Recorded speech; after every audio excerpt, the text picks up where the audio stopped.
올해 비트코인은 15%의 하락을 기록하며 실망스러운 모습을 보여주고 있습니다. 올해 10% 상승한 S&P 500, 20% 상승한 나스닥, 그리고 두세 배씩 오른 반도체 주식들과 비교하면 분명 실망스러운 모습을 보여주고 있는 건데요. 그럼 비트코인은 왜 주식시장과 다른 모습을 보여주고 있는 걸까요? 지금 주식시장에는 AI라는 거대한 흐름이 존재합니다. 사실상 지금 주식시장을 이끌고 있는 건 데이터 센터, 반도체, 포토닉스 등 AI에 관련된 주식들의 움직임이라고 할 수 있죠. 그리고 아쉽게도 아직까지는 이 AI라는 물결은 비트코인이 아닌 주식시장에만 해당되는 호재라고 할 수 있습니다. 반면 비트코인은 정반대 상황이라고 할 수 있죠. 비트코인은 올해 2월에 6만 불까지 하락했다가 그래도 어느 정도 회복을 하는 모습을 보이더니 최근 들어 다시 그 상승세를 이어가지 못하고 있는 모습을 보이고 있습니다. 아무래도 아직까지도 이어지고 있는 미국과 이란의 전쟁, 그로 인한 유가 상승이 불러일으키는 인플레이션, 그리고 그 인플레이션을 잡기 위해 연준이 더 이상 금리 인하를 하지 못하거나 오히려 금리를 인상해야 할 수도 있다는 우려, 거기에 더해 AI 관련 주식들로 쏠린 투자자들의 관심, 이런 요소들이 다 함께 합쳐져서 최근 있었던 이 잠깐의 상승세가 힘을 잃고 있다고 생각하는데요. 그로 인해 많은 비트코인 투자자들이 지쳐가고 있는 상태이고 미국-이란 전쟁이 언제 끝날지 가늠이 안 가는 상태에서 아마 앞으로도 비트코인이 좋지 않은 모습을 보여줄 것 같다는 회의론이 가득한 것 같습니다. 보통 투자자들은 하락장에서 부정적인 이야기에만 집중하며 많은 걱정을 하고 고통스러워하다가 손실을 실현하고 상승장에서는 긍정적인 이야기에만 집중하면서 비싼 가격에 매수를 하기 마련입니다. 그래서 오늘은 이미 가격의 상당 부분 반영되어 있는 부정적인 이야기들보다는 시점을 길게 가지고 있으면 기대할 수 있는 긍정적인 요인들에 대해 이야기해 볼까 합니다. 지금 시장이 가지고 있는 가장 큰 우려 중 하나는 연준의 금리 인상입니다. 실제로 지난 2021년에 시작되어서 1년 넘게 지속된 하락기는 당시 연준이 금리를 급격하게 올리면서 생긴 현상이라는 의견이 많기 때문에 그때와 비슷한 상황을 우려하고 있는 건데요. 하지만 많은 매크로 전문가들은 설사 연준이 이번에 금리를 인상한다고 하더라도 장기적으로 보면 그건 더 이상 중요하지 않다라는 의견을 보이고 있습니다. 그들이 하는 말은 쉽게 말하면 이렇습니다. 예를 들어 연준이 인플레이션 수치를 낮추기 위해 금리 인상을 한다고 해봅시다. 하지만 그건 미국 정부가 매년 부담해야 하는 부채에 대한 이자 역시 증가한다는 뜻이 됩니다. 지금 미국 정부가 매년 감당해야 하는 부채에 대한 이자는 매년 1조 달러에 달합니다. 만약 기준금리가 지금보다 더 상승한다고 하면 감당해야 하는 이자는 급격히 늘어날 겁니다. 지금 39조 달러에 달하는 미국의 국가 부채에서 금리가 0.5%만 늘어나도 감당해야 하는 이자가 2천억 달러 더 늘어난다는 말이 됩니다. 그리고 이렇게 늘어난 이자를 감당하기 위해 재무부는 더 많은 국채를 발행하게 되겠죠. 미국 국채 시장은 수요와 공급이 존재하는 곳입니다. 최근 들어 미국 국채에 대한 수요는 계속해서 줄어들고 있습니다. 중국이나 러시아 같은 나라들은 이제 미국의 국채를 사지 않고 미국 국채를 가장 많이 사주던 일본은 본인들의 국가부채 위기에 대응하기 위해 이제 미국 국채를 팔아야 하는 상황에 직면했습니다. 자, 그럼 생각을 해봅시다. 미국 국채에 대한 수요는 줄어들고 있는데 연준의 금리 인상으로 인해 재무부는 국채를 더 팔아야 해서 국채의 공급이 늘어나는 상황. 그럼 수요가 줄어들고 있는 상황에서 공급이 늘어나니까 이 국채를 제가격에 팔 수가 없는 상황이 발생하겠죠. 그리고 실제로 그런 상황들은 지금도 자주 일어나고 있습니다. 만약 재무부가 발행해야 하는 국채를 사줄 바이어가 나타나지 않는다면 그땐 연준이 마지막 바이어로서 돈을 더 발행해서 그 국채들을 사줍니다. 그리고 그건 꾸준히 늘어나는 연준의 대차대조표로 나타나겠죠. 금리를 인상해서 머니 프린팅 없이 인플레이션을 해결한다. 이런 선택은 국가 부채가 지금처럼 심하지 않던 과거에나 통하던 방법이라는 의견들이 주를 이루고 있습니다. 이렇게 국가 부채가 너무 심해져서 연준의 금리 정책이 더 이상 의미가 없는 상황을 경제학에서는 피스컬 도미넌스라고 합니다. 그리고 이런 현상이 나타날 정도로 국가 부채가 커진 나라들은 파산을 하거나 돈을 더 발행해서 본인들의 부채의 가치를 떨어뜨리는 선택을 해왔죠. 미국은 달러라는 기축통화를 발행할 수 있는 나라이기 때문에 본인들이 파산이라는 선택을 하진 않을 테고 분명 돈을 더 발행하는 방법을 선택할 겁니다. 그리고 그 결과물은 비트코인의 가격 상승이라는 현상으로 나타날 겁니다. 비트코인이 주식처럼 펀더멘탈이 좋아져서 가격이 상승하는 게 아니라 비트코인은 가만히 있는데 달러의 가치가 떨어져서 비트코인의 가격이 상승하는 걸로 나타난다는 거죠. 그렇기 때문에 앞으로 연준이 금리 인상을 한다, 아니면 금리 인하가 늦어진다, 이런 시장의 우려는 결국 시점을 장기적으로 보면 비트코인의 펀더멘탈에 영향을 주지 않는 그저 잠깐의 노이즈일 뿐이라고 생각할 수 있는 겁니다. 시장이 가지고 있는 또 다른 매크로 우려인 이란과의 전쟁 역시 마찬가지입니다. 이란 전쟁은 미국에서 인기 있는 전쟁이 아닙니다. 대부분의 미국인들은 이란이 어디에 있는 나라인지도 모르고 왜 지금 이 나라에서 전쟁을 하고 있는지 관심도 없습니다. 하지만 매주 오르고 있는 유가에 대해서는 관심이 많죠. 미국의 중간 선거는 이제 6개월 앞으로 다가왔습니다. 그런데 과연 그때도 미국이 이란에서 이 명분 없고 인기 없는 전쟁을 이어가고 있을까요? 금리 인상이라던가 이란과의 전쟁, 최근의 이 부정적인 매크로 이슈들은 결국 시간이 지나면서 해결될 문제입니다. 지금은 이 부정적인 이슈들로 인해 비트코인 가격이 힘을 못 쓰고 있지만 만약 이 이슈들이 금방 해결될 거라고 믿는다면 지금 자산 클래스들 사이에서 가장 저평가받고 있는 비트코인이 투자의 기회라고 생각할 수도 있는 거죠. 비트코인이 작년에 10만 불 이상으로 거래될 때 가장 적극적으로 비트코인을 매도한 건 초기 비트코인 투자자들이라고 알려져 있습니다.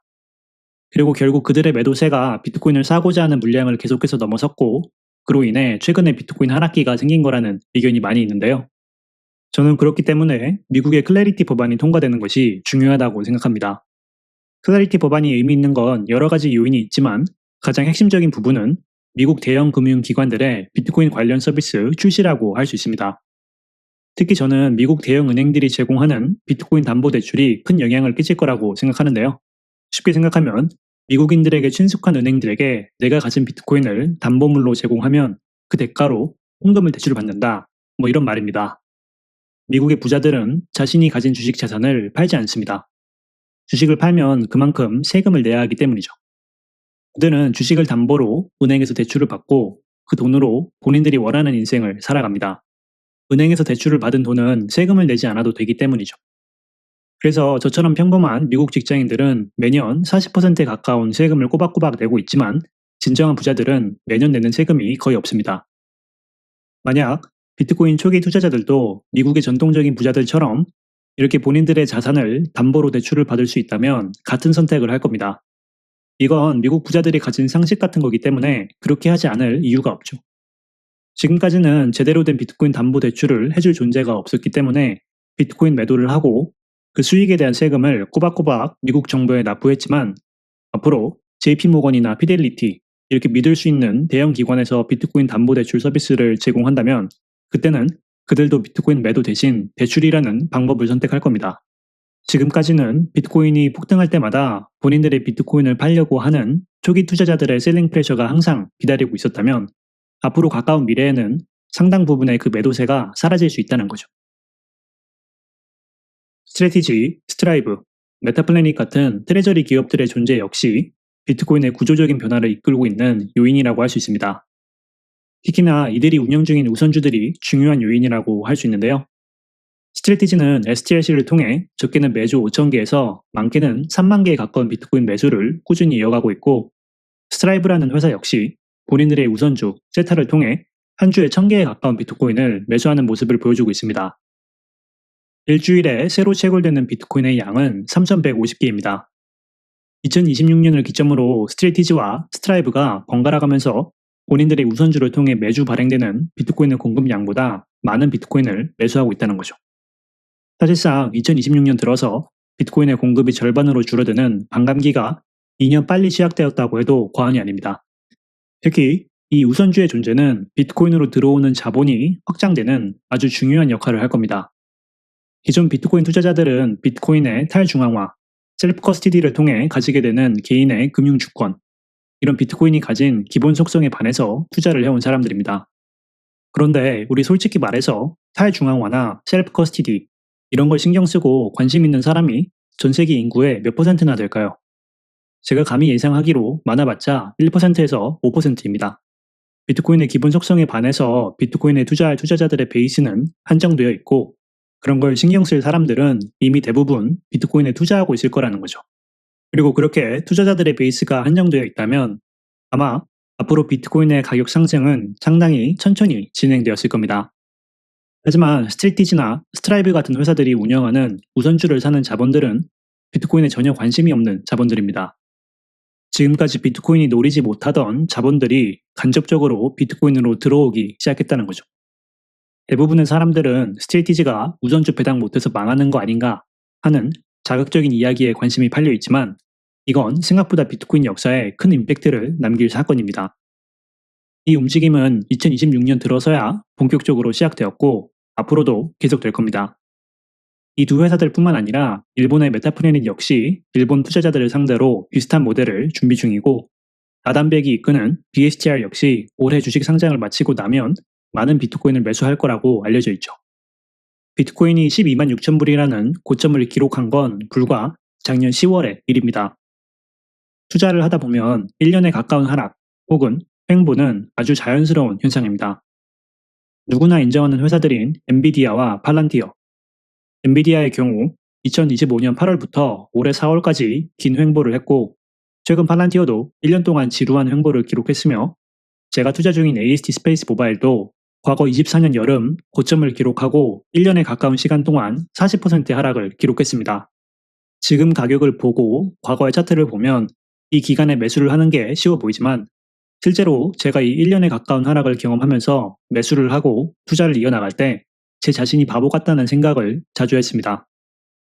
특히 작년 5월쯤에는 자고 일어나고 나면 매일 상승하는 팔란티어 주식을 보면서 이제는 AST 투자를 관두고 팔란티어를 사야 되는 게 아닌가 하는 생각이 자주 들었는데요. 다행히 그때 그런 결정을 하지 않았고 그때 제가 매수를 고민하던 작년 5월의 팔란티어 가격은 주당 135불 정도 1년이 지난 지금의 가격과 별 차이가 없는 반면 AST는 당시 20불 근처에 있던 주식이 이제 주당 100불을 훌쩍 뛰어넘는 주식이 되었습니다. 우리가 투자를 하면서 이렇게 조바심이 들고 마음이 급해지는 건 매일매일 가격을 확인하면서 다른 종목들과의 비교를 하기 때문입니다. 흔히들 포모라고 하죠. 주식시장은 원래 돈이 섹터별로 로테이션 하는 곳입니다. 만약 본인이 매일 다른 종목들과의 비교를 하고 그 포모를 이겨내지 못하면 항상 요즘 급등하고 있는 종목들만 쫓아다니는 투자자밖에 되지 못할 겁니다. 그리고 이미 급등한 종목에 너무 늦게 투자를 시작했다는 불안감 때문에 그걸 만회하고자 레버리지 투자를 하게 되는 거고 운이 좋다면 좋은 수익을 올릴 수도 있겠지만 보통 큰 손실을 경험하게 되기 마련이죠. 비트코인은 지금 다른 자산들과 비교해서 좋지 않은 모습을 보여주고 있는 게 사실입니다. 하지만 금리 인상, 이란 전쟁 같은 비트코인에 관련한 우려들은 시간이 지나면서 해결될 사항들이고 클래리티 법안이 통과되면 비트코인을 팔고자 하는 이들은 줄어들고 트레저리 기업들의 등장으로 비트코인을 간접적으로 사는 사람들은 늘어나는 지금까지 우리가 경험하지 못한 구조적인 변화를 앞두고 있습니다. 이렇게 급격한 하락장 이후에 지루한 횡보장에서 매수를 하는 내 자신이 미련하게 느껴지는 요즘. 어쩌면 지금의 이 가격대에 투자를 이어온 게 아주 잘한 선택이었다고 본인 자신을 칭찬하는 날이 생각보다 금방 올 수도 있다는 생각을 해봅니다.